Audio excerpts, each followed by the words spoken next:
Soy el Dr. Isaac Chávez y soy anestesiólogo, y en este video te voy a explicar cuál es la ciencia detrás de la anestesia. La anestesia se define como la pérdida de la sensibilidad al dolor. Y en la actualidad podemos inducir esta anestesia para procedimientos médicos y que sea reversible, es decir, que termine la cirugía y que se te quite la anestesia. Pero no siempre fue así. Antes del siglo XIX se realizaban cirugías, pero eran extremadamente dolorosas y peligrosas. ¡Muy peligroso!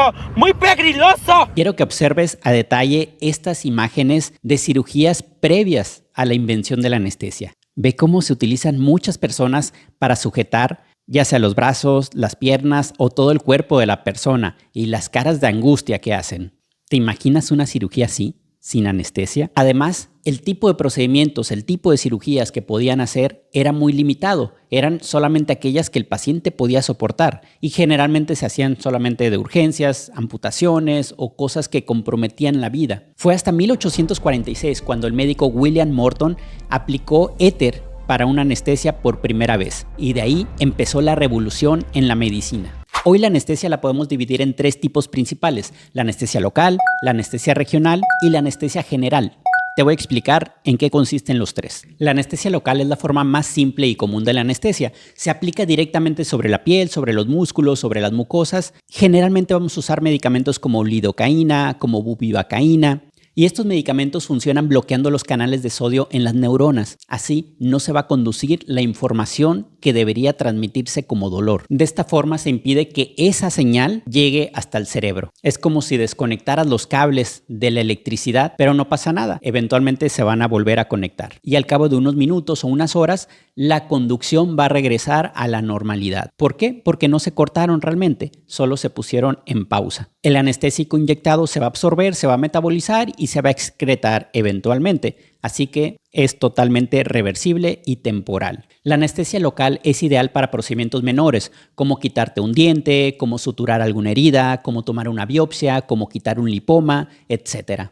Además es muy segura y tiene pocos efectos adversos. Si bien también puede haber una intoxicación por anestésicos locales, es muy rara y los médicos estamos preparados para tratarla. La anestesia regional es un paso más allá de la anestesia local.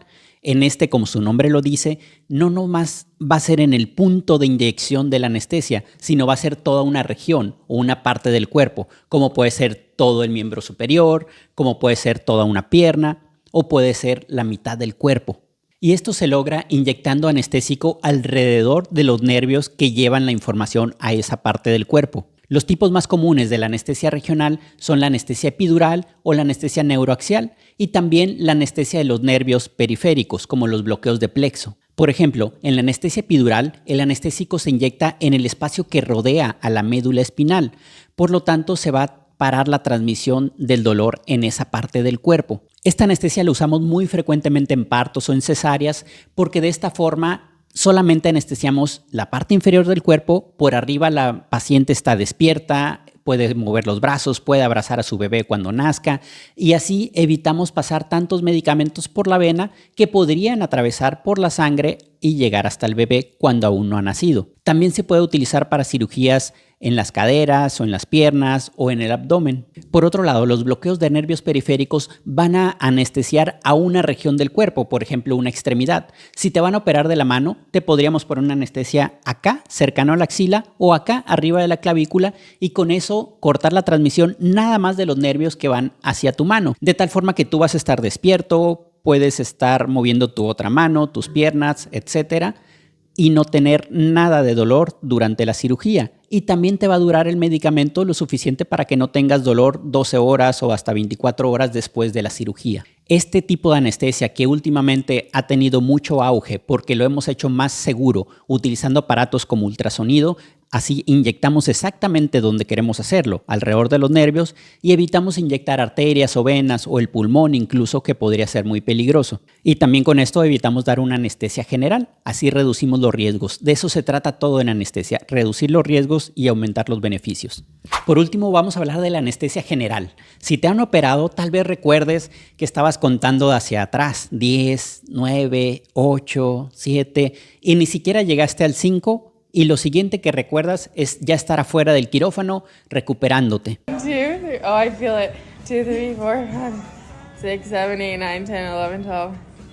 Y puede que creas que estabas dormido, pero realmente no estabas dormido, estabas bajo anestesia, lo cual es un poco más complicado y realmente es más parecido a estar en un estado de coma que a estar dormido.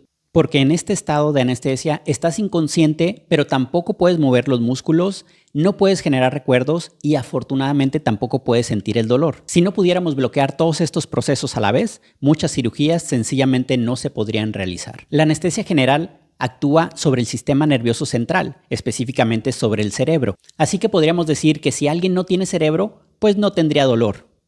Los anestésicos van a interferir con las señales que se producen entre las neuronas. Sobre todo van a afectar a algunos neurotransmisores. Uno de ellos es el GABA, que es un neurotransmisor que inhibe la actividad del cerebro. Es decir, va a hacer que el cerebro esté trabajando más lento y si la anestesia hace que esto se potencie, pues vamos a tratar de prácticamente desconectar o reducir mucho la actividad del cerebro. Otros anestésicos van a bloquear a los opuestos, a los neurotransmisores que se encargan de despertar, de excitar al cerebro. Por ejemplo, los neurotransmisores de glutamato. El resultado es una especie de apagón o de bajón del cerebro, en el cual ya no percibe los estímulos desde fuera. Por lo tanto, pierdes la conciencia, pierdes la memoria y pierdes la sensibilidad al dolor.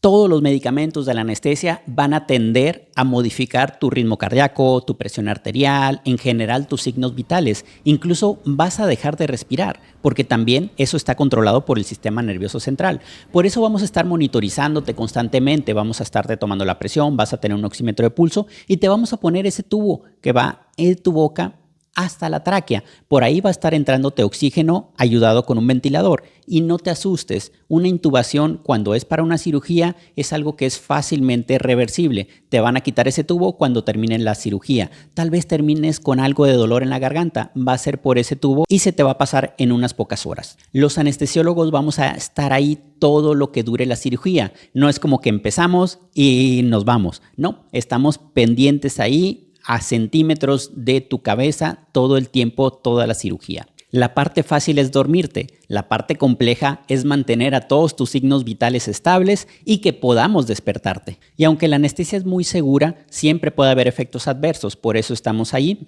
También puedes tener náusea, ganas de vomitar o puedes tener dolor después de la cirugía, pero tenemos medicamentos para disminuir esas probabilidades. La anestesia es sin duda uno de los pilares de la medicina moderna. Sin el avance de la anestesia no se podrían dar estos avances de la cirugía que son maravillosos, que no solo mejoran nuestra calidad de vida, literalmente salvan vidas. Detrás de toda anestesia hay mucha ciencia, mucha tecnología y mucha dedicación de los anestesiólogos que nos formamos específicamente para hacer esto posible. Si te gustó este video, compártelo, dale like, suscríbete a este canal, ve mis otros videos sobre la anestesia. Aquí la ciencia no descansa, pero tú sí puedes descansar bajo la anestesia. Soy el Dr. Chávez, anestesiólogo.